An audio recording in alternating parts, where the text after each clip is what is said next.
What I really want to do is I want to cut this piece to music because that's going to be the rhythm of the story. I want to get a rhythm going there, and I'm going to use the music. And I'm also going to use a little bit of that audio file of kind of describing the events that are happening. So let's go over to our source area. I'm going to zoom in so you can see it a little bit better. And I have a folder called Music. And if I double-click on any of these musical cuts, I can load them into my source monitor. And there's a waveform. I can zoom in. You can see this looks like a waveform. You've probably seen them some places before. And I can hit play by the space bar.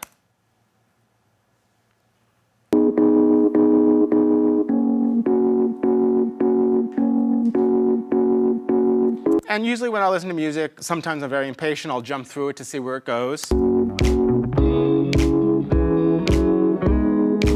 So this is an okay piece of music. It definitely has a cutting rhythm. You have the snapping. I can see the beats. But let me just listen to something else. And I'll tell you, selecting music is a real challenge because it's like it has to feel right. And the music that I'm going to choose or that you choose is going to create the mood for your entire piece. So already I know I want something fairly fast, cut. It's not, I want it to look like it's a very dynamic event. So I do like this faster paced or more music with more beats. Let's listen to this one.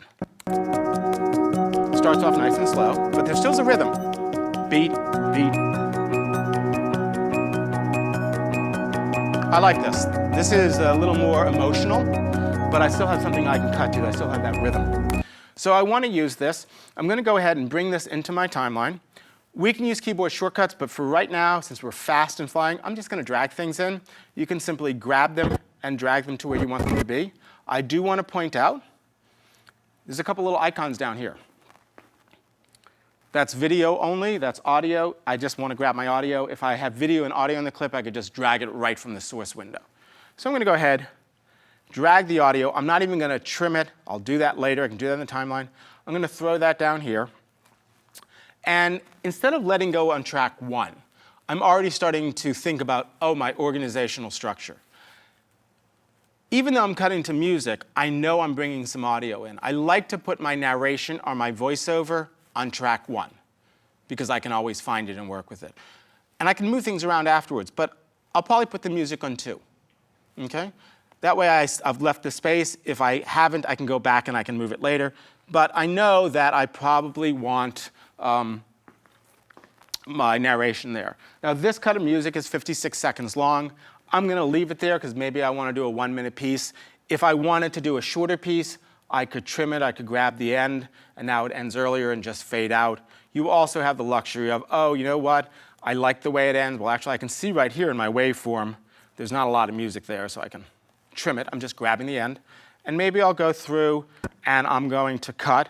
I'm going to hit the C key, and I could actually cut out a big chunk of this, and make the music shorter and maybe put a dissolve to have a transition. I'm doing this for demonstration purposes. No audio engineers, please go and go, you have no idea if this music really matches. You're right, I don't. And I would never do it this way. But I do want you to see that it's very easy to shorten things. In Premiere, I would listen to it for the beats. There's an application that comes with the Creative Suite called Audition that allows you to really finesse your audio. So that's just for illustrative purposes. And because I'm a very curious person, I want to see how good or bad this sounds.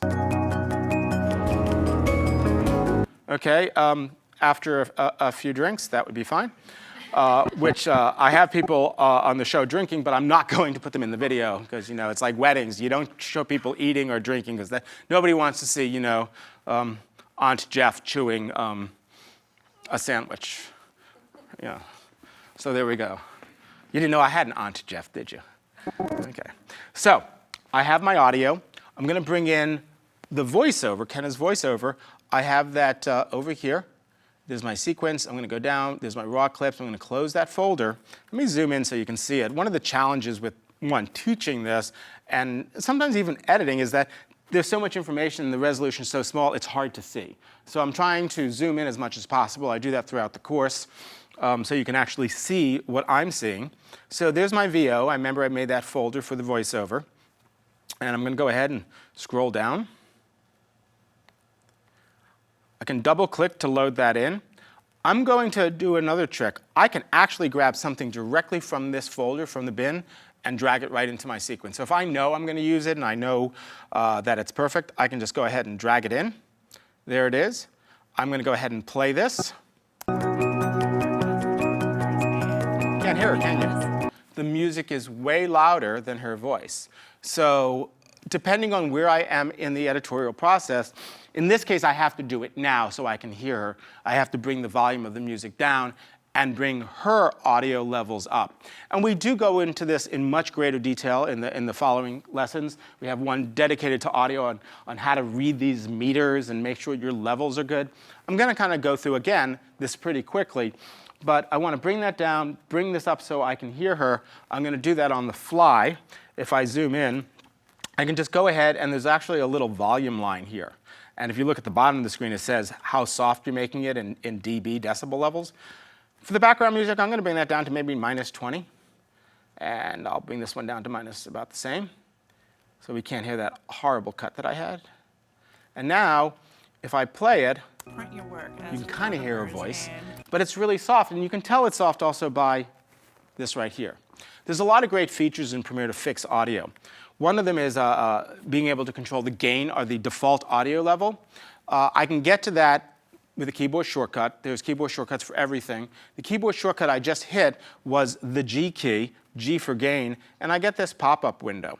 And what this allows me to do is automatically increase or decrease your audio levels a fixed amount.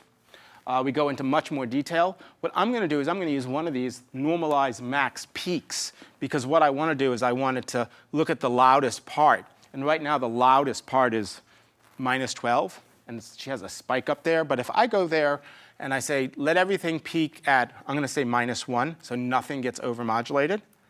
As soon as I say OK, you see everything just got a little bit louder? Let's play that. As photographers, and nobody does. I can now hear her. That was quick. I can also control volume with the sliders, but there's lots of ways that you can enhance your audio. As a matter of fact, we do have a lot of effects or filters, so if I wanted her audio to sound even a little bit better, because we recorded this basically on a little pocket recorder, there are filters I can throw on it, video filters as well as audio filters, as well as transitions. We'll be learning about all that. But if I go down to my lower left-hand panel and scroll over, there's something called the effects filter. I'm going to move it over here so you can see it. And inside the effects, I believe it's called voice. Did I spell voice right? I did. I don't see that. So let's go directly down. And this is the challenge, is sometimes I remember there are effects that are actually third-party effects that I don't necessarily have on my program. I'm going to hit the X key here. Audio effects. It would be right at the bottom.